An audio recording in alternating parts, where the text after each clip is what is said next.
for radical economic transformation seeks to address precisely these fundamental issues. And even if some people want to interpret this issue of radical economic transformation in a number of ways, and they ascribe different meanings to the term radical economic transformation, all I can tell you is that this term, radical economic transformation, it has substance, and it has meaning, and it has relevance, and it is urgent, and it must be done now, because our people expect that. Well, as said by the Deputy President, Cyril Ramaphosa, exactly what is radical economic transformation? Now, if we would pose this question, particularly to black people in South Africa, would they be able to answer it effectively and without any doubt? This morning, we investigate this particular topic about exactly what this crucial concept of radical economic transformation is, as well as finding out whether or not it indeed does affect you and me. So to do that, we're joined in studio by independent political commentator, Thabo Shole-Mashao. We invite you, as always, to be part of our discussion this morning. Remember, you can find us on Facebook as well as on Twitter. Alternatively, give us a call if you want to engage in the conversation. Give us a call on 011 447 1742, alternatively 2570, and we'll be able to get some of those comments ahead of you. Of course, Thabo, always a pleasure to have you. Thank you very much for having me. Good morning to you and to the viewers at home.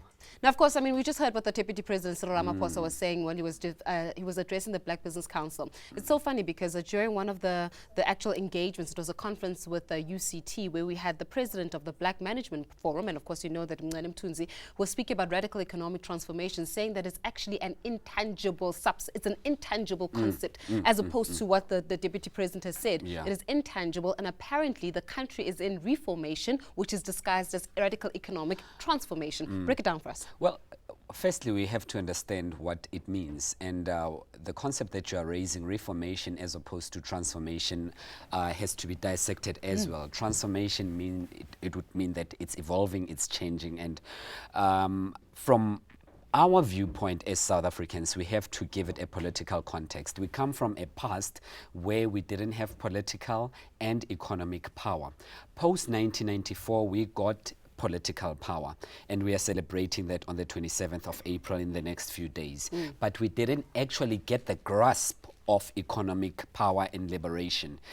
As a result, the ANC tried to put, as a governing party, tried to put into place policies and systems that will try to empower South Africans economically, particularly the formerly marginalized, the formerly previously disadvantaged South Africans, meaning you and I, black people in South Africa generally. Now, have they succeeded? No, they have not succeeded in doing that. The term radical economic transformation is not new at all.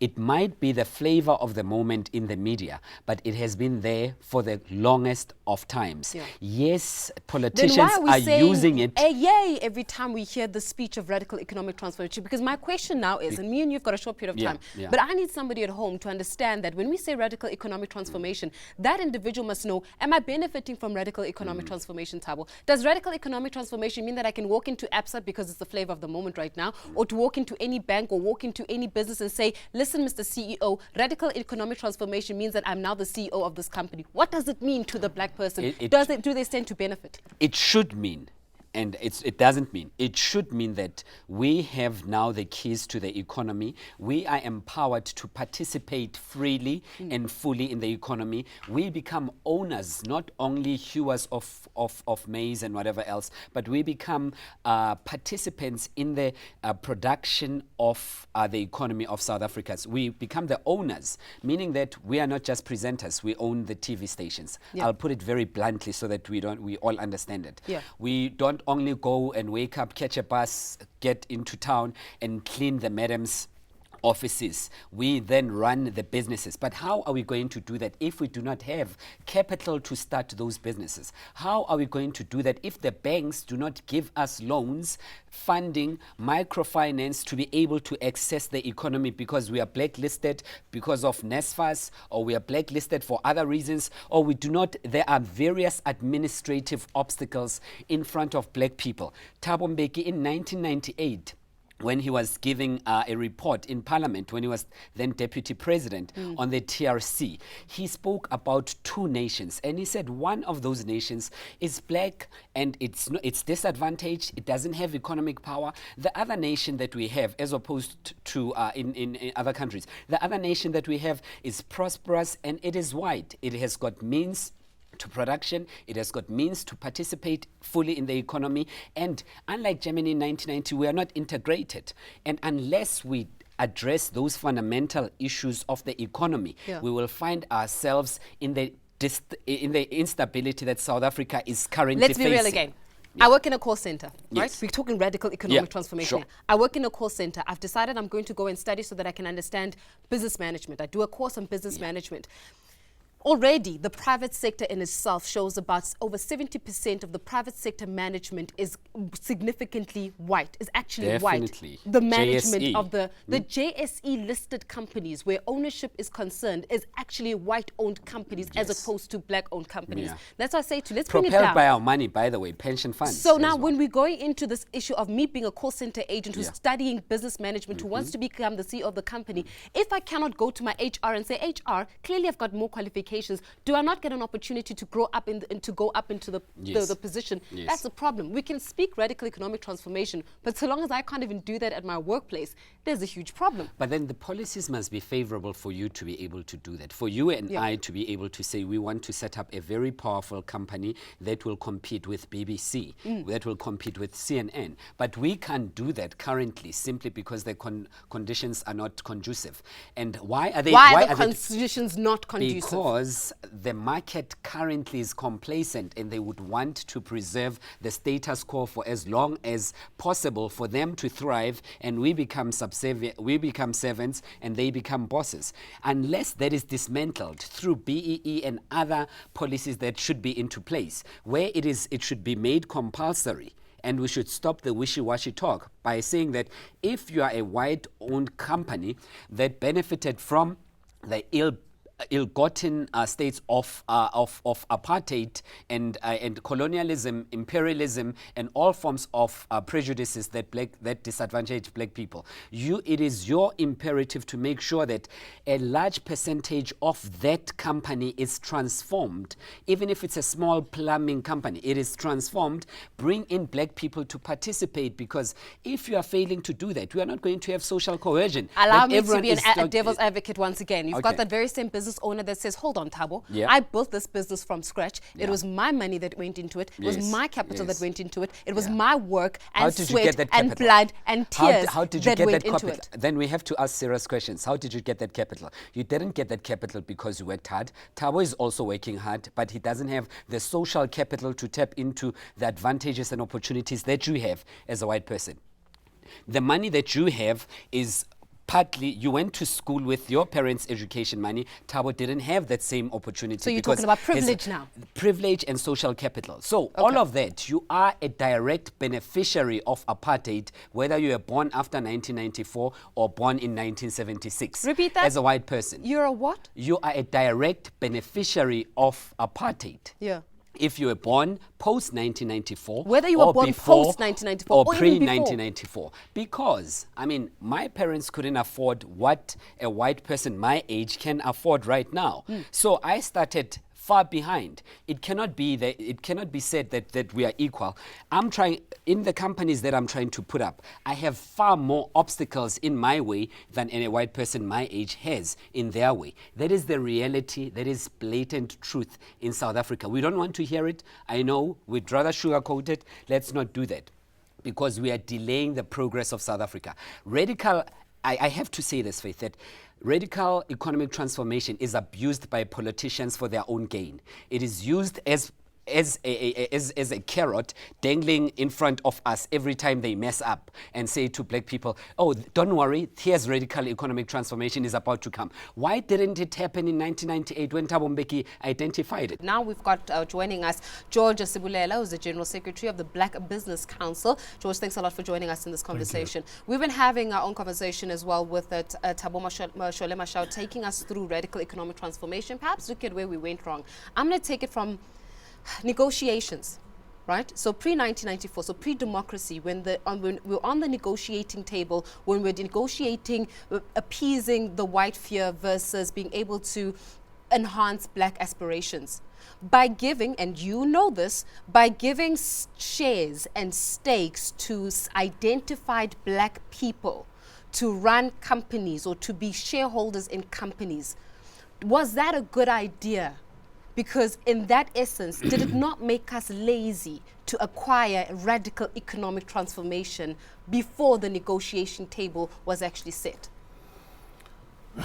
Look, let me give you a perspective that when you really want to transform the country, you can't only say by transforming to benefit black people, you will take one approach. Selling of shares, there's nothing wrong with it because we want to transform the JSE. There's no doubt about that. We want industrialists. We want to create the people who are going to run industries. That's another form. Whether you do it selling of shares on a broad-based structures, there's nothing wrong. If you're going to have SMMEs that are going to start small businesses, some are going to be importers of goods and exporters of goods, there's nothing wrong. The key is in those structures, in that particular value chain, what sort of opportunities you'll make them available for black business to be able to excel. That's the most important thing. Because if you say only black people should do only tenders, how are you going to transform JSE? That's the question. Because we argue on a regular basis to say 3% of the total value of the market cap of JSE is black owned. And that has happened, by the way, for 50 years. Not only for 10 years. Now, how do you transform that? There's only one way you can do that. You either have to buy out those companies, but based on the market cap of those businesses, you can't do it. Where are you going to get that capital? Or you have to get into those transactions, because remember, part of the other transformation is not even equity shareholding. It's also transformation of the leadership of those businesses for black people to be able to excel within the environment of the corporate sector. But are those black people, and you're going to answer this question for me before I go to Thabo, are those black people opening up the doors for transformation to happen? In other words, what I'm saying is, because I was given the shares, right? Because I was given the privilege of actually being able to participate and partake of the cake, am I in turn, as that black business owner, opening the doors for small businesses, opening the doors for other management to come through? Or am I sitting in a yacht somewhere in Monaco while those shares are sitting in my bank account, and I'm not opening the door for others to come through so that true radical economic transformation can take place? Hold that thought. We're going to take Sharon from Durban in the meantime. Sharon, good morning to you. Hello, Sharon. Hi, Fiona. Is that Penny or Fiona? It's Faith, Sharon. It is Faith. Faith. Hi, Who, Faith. Fiona? What a I name, love your Sharon. program. Thank Faith, you. Faith, I want to ask you, I want to just put something straight. Sure. I'm a white person, and we've never had privileges, and I just want to tell people that, lies, it's always been the wealthy whites that have got everything. We have never been able to buy a house. We've never been able to get a loan because of our not having money. So, I just want to put it forward to the people. Not all whites have been given privileges that the people are talking about. So, Sharon, you That's can't all buy I a wanted. house currently, hey? You have never been able to buy a house? Never. Yeah. When I'm talking about the apartheid era that, everybody brings up, we have never been able, because we had black listings against us, we never had money, so we were never able to buy anything. So we never had the privileges like, other people in our race were able to do. Because Sharon. we had that. So that's all I want to say is, because you white, it doesn't mean you get privileges. I swear we never got privileges, and we are old now, so you know what I mean. Sharon, honest perspective, thank you so much for sharing that comment there. It's a pleasure. And it's a good thing that Sharon mentioned that point, because Sharon is a white South African giving us a different perspective. As I say, when it comes to these conversations, there's no point in black people having a conversation about black problems without us, and then we say we're building an inclusive economy. So when we're looking at issues like that, Thabo, bringing you back into this, how then do we start moving forward practically now? And I'm especially speaking for those younger business owners who must inherit what is currently happening in this country.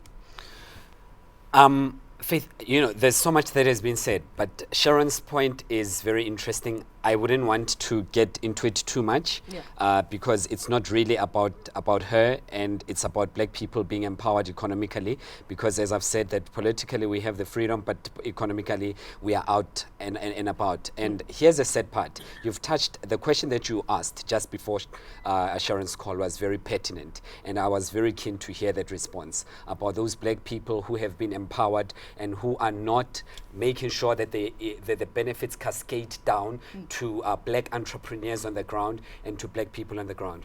They now own those shares.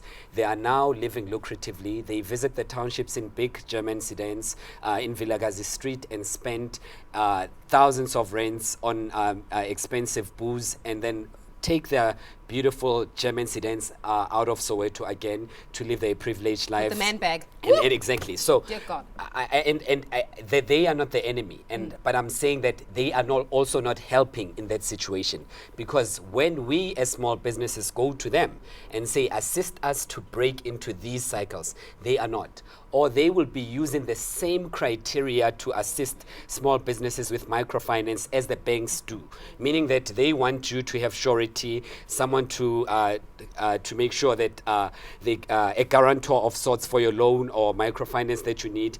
The means are as stringent as the banks are. So practical ways of us achieving radical economic transformation would mean that we have to be conscientized from a school level. But another thing, most importantly, we don't have a uniformed definition of what is radical economic transformation. I'm going to be on that point. You can ask him, you can ask him, Thabo you can ask saying, me. yeah. We have different interpretations. And until we all agree that radical economic transformation is a means which will rapidly advance black people economically through program 1, 2, 3. But we don't have the same hymn sheet. So We are Thabo singing saying the one same thing. from- What are you saying? No. Yeah. So you're not Let agreeing me with help Thabo. No, you're not helping me. You're expressing your opinion. No, wait. You are not helping me. Wait, Just express your wait, opinion. wait, Yes. I think I'm quite disappointed that Thabo did not follow a lot of activities which are so public, you know. And I'll tell you why I'm saying this. In fact, let me follow 3 very important definitions, and you'll realize all of them means exactly the same thing. The president makes a public statement in parliament. He says, the definition of radical economic transformation is a change in the way in which we should deal with the economy. But that change, it refers to the following: the patterns of the state, the structure of the state, the management and the control of the state must benefit the previously disadvantaged. Do they which benefit are the Africans? currently? No, I'm coming. Yeah. Give me a chance. Okay. Which are the Africans? Pravin Gordhan, the former minister, comes back. He says, 10% of the population of this country owns 90% of the economy of this country. Which is a fact. Now, who are these 10%? Which is the white, few white conglomerates or individuals or entrepreneurs. Now, how is that possible that you left? How do you shift that 90% across? This has got nothing to do with whether the rich, the people that goes to the township. I think let's leave the periphery issues. Let's deal with the real issues. Now, we went public as Black Business Council and said, number one, which are the short and the medium term activities that can advance our people? Which we are? said, one, it is unnatural that you will have a supplier with government, which is the biggest procurer of goods. 600 billion rand of goods are procured by government. you will have an entrepreneur, whether it's from township, whether it's from the urban area, and he has delivered the goods, but he has to wait for 6 months to be paid by government. Now, the logic tells you, the quicker the people are getting paid, the better. I'm talking numbers and numbers of people who calls. We don't even know those people who calls and say, government does not pay us.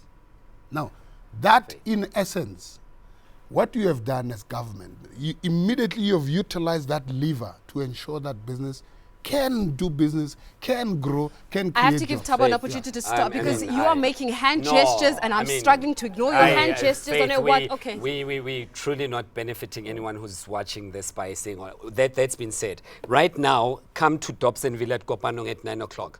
Every Friday, I'm holding practical sessions for entrepreneurs to address not only the issues of slow payment, but there are many of them who are sitting right now with contracts, black entrepreneurs, they cannot finance them.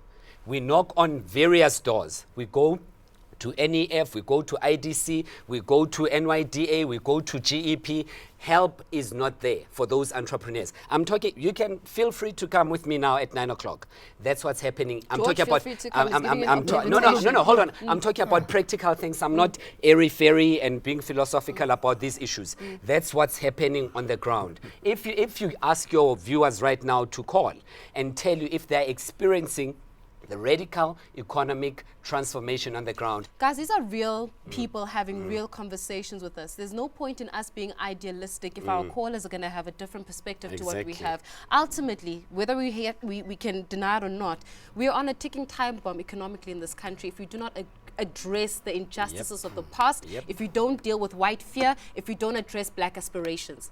Yeah. And those are the callers, and those are your people. These are our people who are feeling this way. No, but maybe let me raise a very important issue. I think, firstly, I would make a proposal that when we have to discuss this issue, let's discuss it so much in detail. Yeah. I don't think it's... Well, clearly, we don't have enough time to discuss issues like this, right? It needs to be an ongoing conversation. Absolutely. But I would suggest, because, you know, I was still capturing on practical issues, and I'm happy that he raised the funding as one of those. It's part of the list that I was going to raise. I only touched the payment issue, and I'm saying I'm quite amazed because the things I'm talking about, the practical, the everyday activities that we need to deal with. You can make a lot of noise, whether you, as you say, you go to the township and talk to people, but you have to influence policy. Everything in this country is done under policy influence. And that is the work that we spend a lot of time on, to say, if you do not change the policy of how funding should be done in this country, what do you think is going to change?